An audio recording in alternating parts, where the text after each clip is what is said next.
Después de la cruda electoral, creo que ya es tiempo de analizar cuáles fueron estos puntos. Desde mi perspectiva, no solamente hubo un solo factor, el cual conllevó esta lastimosa y apabullante derrota por parte del partido en turno ante la oposición.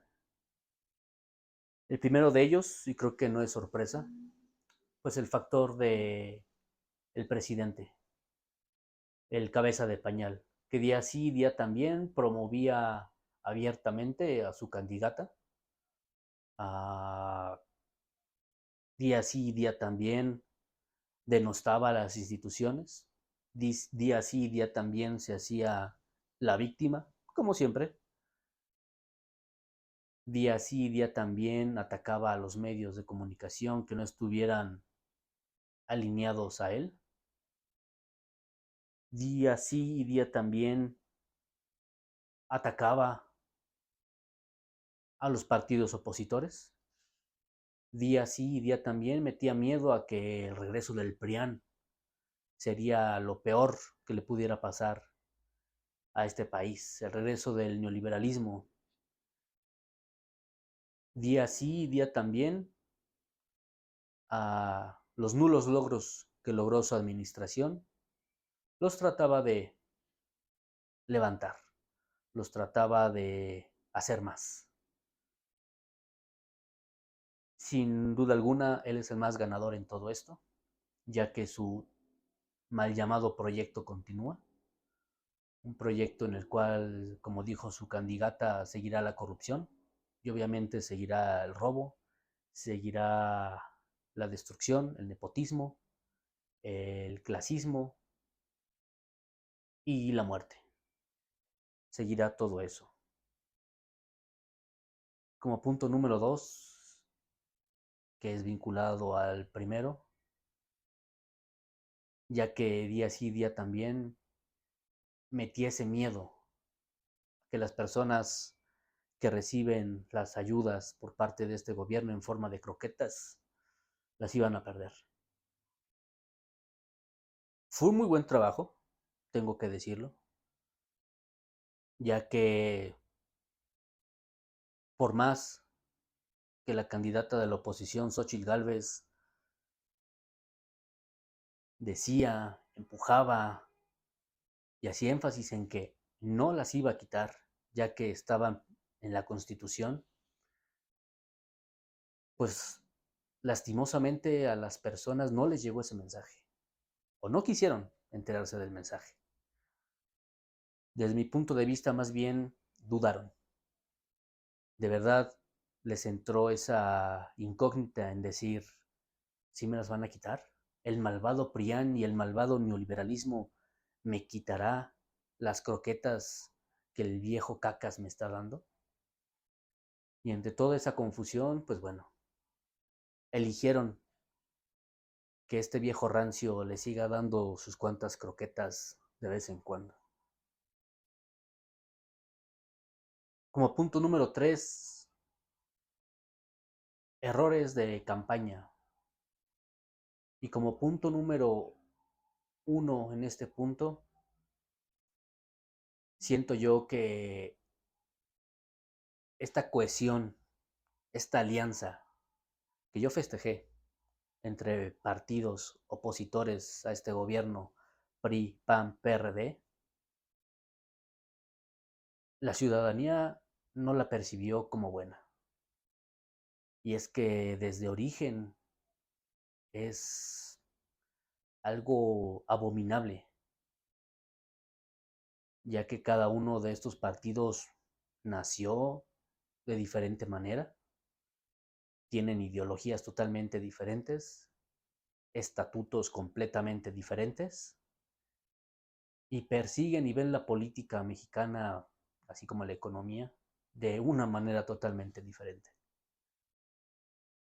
Mientras que el PAN es más de derechas, el PRD es totalmente de izquierdas y el PRI es la prostituta de la política. Si un día hay que creer una cosa, lo cree, al día siguiente hay que creer otra cosa, la cree.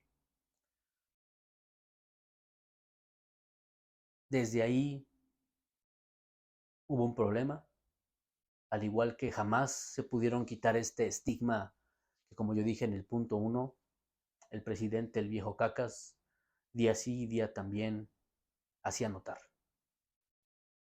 De que si bien es cierto el PRI durante la década perdida ya en los 70s hundió a este país en varias crisis económicas, también hay que decirlo, fue gracias al PRI que primero con Miguel de la Madrid y luego con Salinas se logró salir de ese hoyo. El PAN logró económicamente hablando muy buenos números. Cuando creían que la oposición del PAN no iban a poder gobernar, sorprendieron. Pero desafortunadamente fue más el miedo, fue más el relato más que el dato de que los partidos no se pudieran quitar esa percepción. También hay que ver que en la misma campaña de Xochitl Gálvez, poner a un Santiago Krill, un político de cepa pura, como el coordinador de la campaña, desde el vamos no era una muy buena opción, ya que él perdió la contienda interna en el PAN contra Felipe Calderón. Siendo que él, Santiago Krill, era el favorito de Vicente Fox. Y sin embargo, no le sirvió. Eventualmente fue lo mejor para el PAN, ya que ganaron la presidencia en el año del 2006.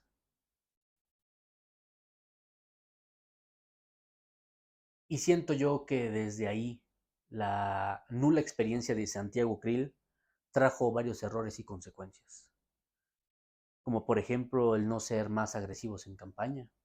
Yo me esperaba carteles en donde le demostraran a la ciudadanía que la candidata oficialista era una asesina, era una corrupta y que era más de lo mismo. En los debates jamás se vio un knockout espectacular por parte de Xochitl Gálvez. Yo esperaba uno. Yo esperaba que en el primer debate se fuera con todo. Si bien hizo señalamientos de la línea 12, del colegio Repsamen, de la corrupción que imperaba en su mandato como jefa de gobierno de la Ciudad de México, no hubo este knockout espectacular. Siento yo que, una, la falta de experiencia de Santiago Krill, y dos, que intentaron lo más posible guardar las formas, no meterse tanto en lo personal, por si es que cabía la posibilidad de que ellos perdieran la contienda y no hubiera represalias por parte de la candidata. Muchos hicimos esa observación. En el primer debate vimos a una Xochitl muy apagada. No era la Xochitl de los mítines, no era la Xochitl de los debates en el Senado, no era la Xochitl espontánea que todos conocimos en redes sociales. Siento yo que ese también fue un error muy grave, el cual no la posicionó en el ojo del público. Ahora bien, ya con el periódico bajo el brazo, hacer esta pregunta creo que no tendría sentido alguno. Si Xochitl Gálvez fue la mejor opción por parte de la oposición. Hoy en día podemos decir, ¿estás bromeando? Es obvio que no. Pero hace un año, hace 6 meses, incluso hace 3, era la opción más viable.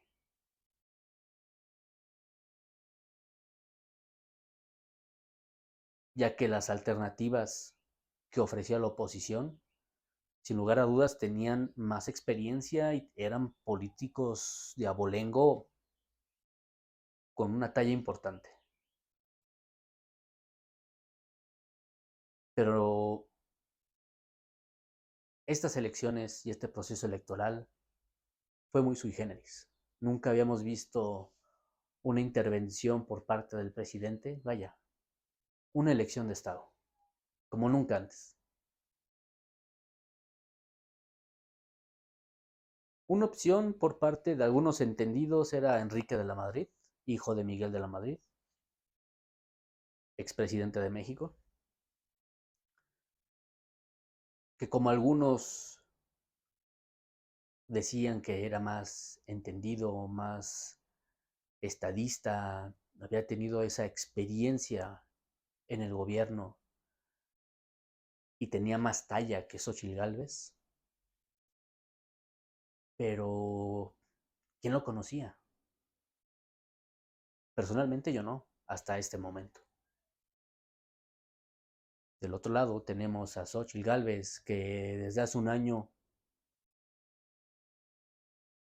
se midió al tú por tú con el presidente, le echó bronca.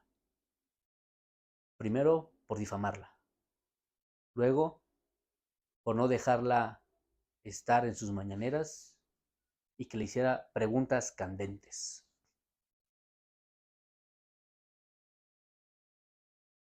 La oposición entendió que por ahí era el camino, yo también lo entendí.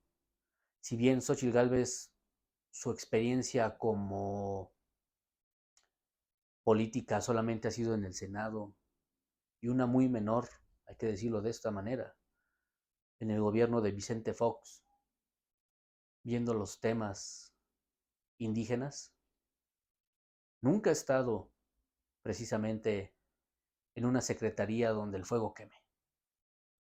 Sí, se le notaba esa inexperiencia, pero llamaba. Llamaba y tan es así que pues creó un movimiento independiente de los partidos llamado la Marea Rosa.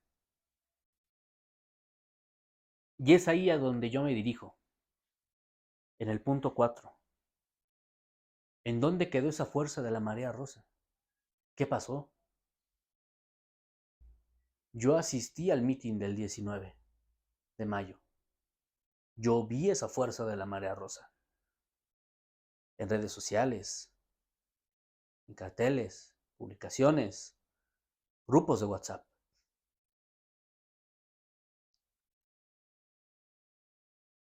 ¿Solamente se quedó en un movimiento de la clase media? El Financiero, el día martes, saca una estadística en la cual se supone que la clase media alta, la clase media media, la clase media baja, votó más por Morena. Es lo que me hace preguntar. Entonces, ¿dónde quedaron todas estas miles de personas que apoyamos a Xochitl Gálvez? Que estábamos día sí, día también en la lucha. ¿Solamente se quedó en eso, en un movimiento minúsculo? Puede ser que sí. Puede ser que sí, desde nuestras propias perspectivas hubiéramos visto un movimiento enorme, masivo, pero que al final del día era minúsculo para los propósitos que nosotros teníamos. Ahora bien, el punto número 6 es el más lastimoso, el más doloroso, incluso el más crudo. Esta derrota se entiende por la ignorancia o el valemadrismo de la mayoría de los mexicanos ante la situación que vive México. Ignorancia no puede ser. Vivimos en un mundo en el cual llevamos la información en nuestros bolsillos.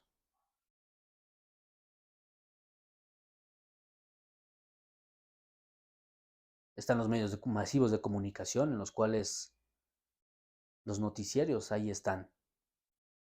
dando las noticias según relevantes sobre el acontecer diario de México, que también hay que aclararlo.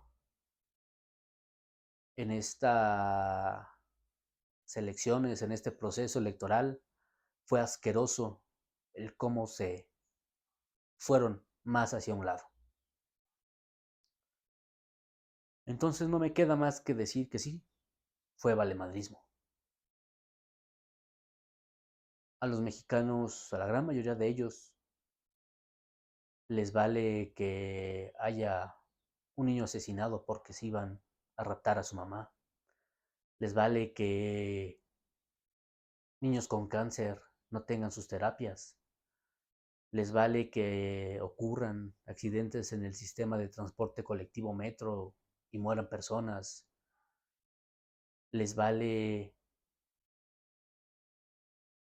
que durante el COVID a varias personas les hayan inyectado tratamientos alternativos, porque según la científica de la candidata, la judía garca Claudia Sheinbaum, así lo dictaminó. Les vale que haya una inflación, si no alarmante, pero ahí está. Les vale que el superpeso afecte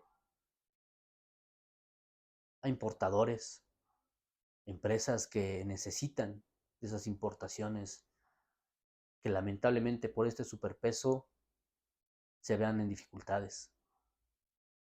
Les vale que el crimen organizado haya tomado carreteras, calles, colonias y casas de este México. Porque mientras ellos reciban sus croquetitas, van a estar felices, van a estar contentos. Mientras no les pase a ellos que el mundo gire. Y aunque les llegase a pasar,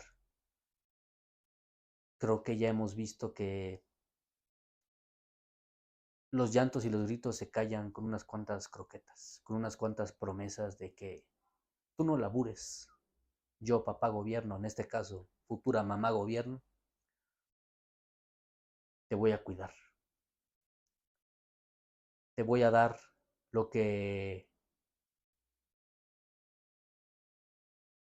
el malvado PRIAN y el aún más malvado neoliberalismo nunca te dieron. Dinero, gratis, entre comillas. Porque no existe eso del almuerzo gratis. Alguien más lo paga. Somos las personas laburantes las que el satánico nos quita impuestos. ¿Pero a cambio de qué? A cambio de la dignidad, a cambio del silencio y a cambio de que este México sangre.